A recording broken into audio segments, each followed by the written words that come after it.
제가 정확히 말씀드릴게요. 다시 한번. 숙명여고 쌍둥이는 무죄여야 합니다. 무죄입니다.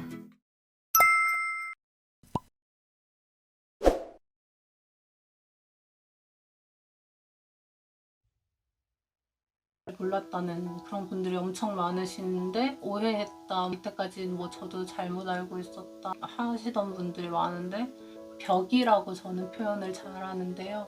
그런 벽에 마주하게 될까라는 생각에 사실 어저께 방송 그 반응들을 보면서 많은 분들이 진실을 알아줘서 고맙다라는 생각보다 씁쓸함이 좀 더 컸던 것 같아요.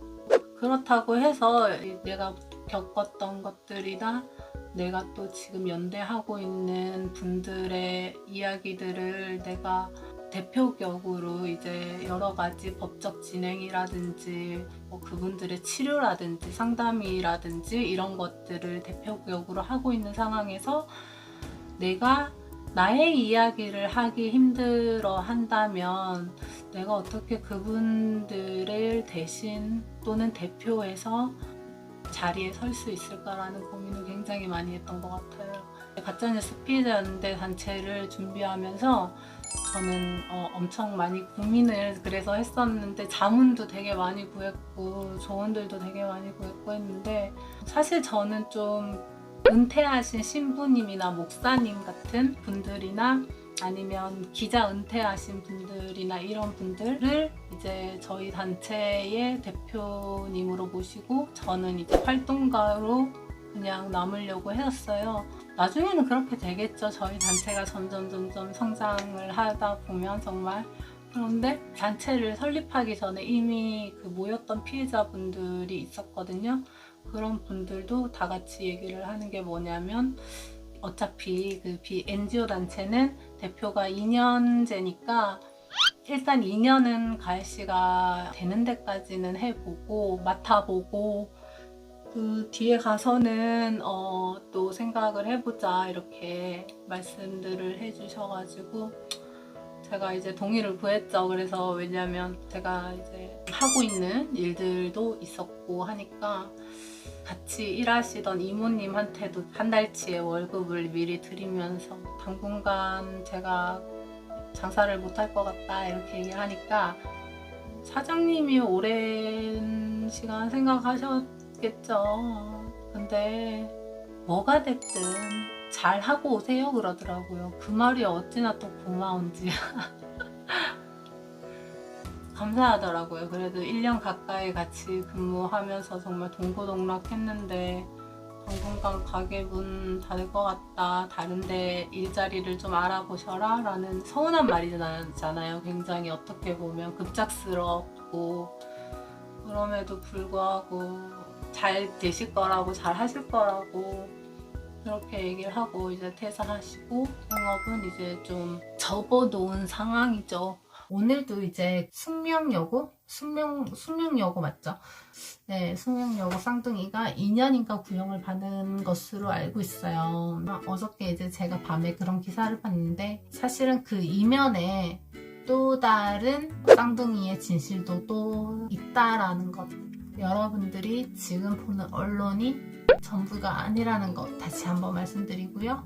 숙명여고 그 쌍둥이는 무죄여야 합니다. 여러분, 법리상 그렇습니다. 제가 정확히 말씀드릴게요. 다시 한번. 숙명여고 쌍둥이는 무죄여야 합니다. 무죄입니다.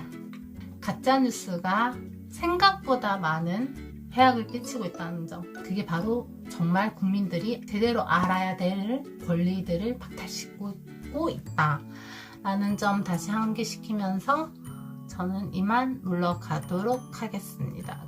그리고 이제 제가 조금 새로운 소식 하나 더 알려드리고 싶어서요. 숙명여고 쌍둥이의 진실에 대해서, 숙명여고 쌍둥이는 무죄여야 한다, 무죄다 라고 제가 말씀을 드렸잖아요. 많은 분들이 의아하신 측면도 있을 거예요. 그쵸?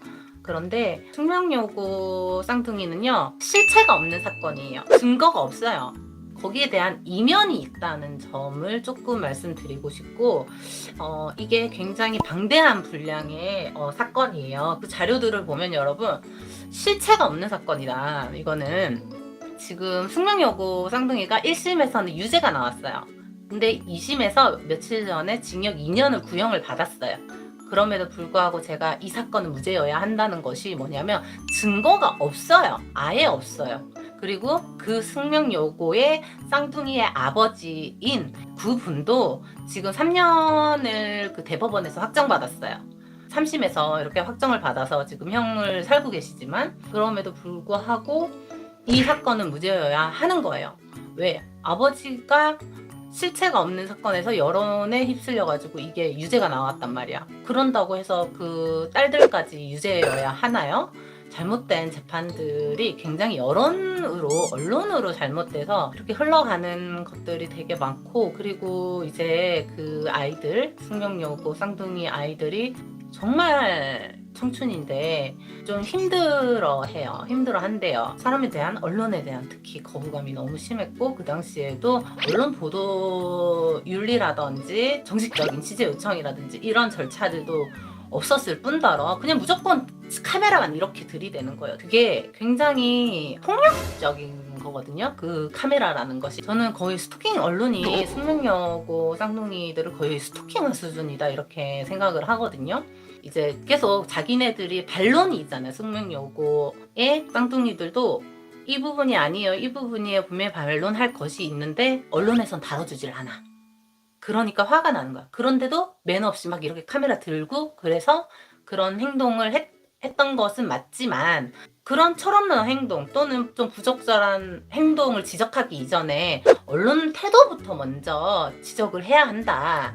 언론 취재에도 분명히 규정이 있어야 하고 지켜져야 될 것들이 있는데, 그런 것들을 먼저 지키지 않으면서 그 아이들에게 너무 가혹한 도덕적인 잣대를 들이대진 않았나, 어른들이. 그런 점들 분명히 언론은 반성하셔야 하고요. 그리고 관심 있는 좀 언론 큰 스피커에서는 이 숙명여고 쌍둥이의 진실에 대해서 심층적으로 좀 다뤄주면서 연대해 주셨으면 좋겠습니다. 제가 무슨 숙명여고 쌍둥이랑 만난 적이 있거나 그렇지는 않아요. 그럼 다만 객관적인 자료와 그리고 변호인의 얘기라도 들어봐라, 이렇게 좀 말씀을 드리면서, 가짜뉴스가 너무 자극적인, 아이들을 악마화시키면서 그 아이들이 과도하게 비난을 받았다라는 점, 그런 점들을 다시 한번 좀, 취재한 내용이 없어서 사람들이 진실을 모르는 거잖아요. 그렇죠? 그런 것처럼 지금이라도 이 사건을 무죄 아니면 안 되는 거고, 진짜 이상한 사건이에요. 그렇지만 지금이라도 알려고 해주는 언론 하나만 있었으면 좋겠다, 스피커 하나가 있었으면 좋겠다, 이렇게 생각을 해가지고 제가 이거는 연대 요청을 드리려고 오늘 여러분들께서 숙명여고 쌍둥이의 진실에 대해서 다른 말들이, 다른 이면이 있다고 하니까 한번 요청을 해주셨으면 좋겠어요. PG 김님이 무죄여야 한다는 증거 가지고 있는지 궁금하네요. 당연합니다. 증거가 없는 게 증거예요. 자, 입증 책임은 검사에게 있어요. 검찰에게 있어요. 그게 헌법이에요. 그런데 아무것도 증거가 없습니다. 심증은, 의심이 있다고 해가지고 이 사람들을 유죄로 만든다? 그거는 우리나라 헌법에 위배되는 거예요. 무죄 추정 원칙이 있으니까. 증거가 있을 때 확실하게 하는 것이죠. 이 고소 남용이에요. 아니면 이거는 수사 기소 남용이라고 볼 수밖에 없는 오남용 사례라고 저는 생각을 하고, 어쨌든 이 사건의 숙명여고 쌍둥이의 진실에 대해서 많은 분들이 조금만 더 관심을 가져주셨으면 좋겠다는 생각으로 방송을 켰습니다.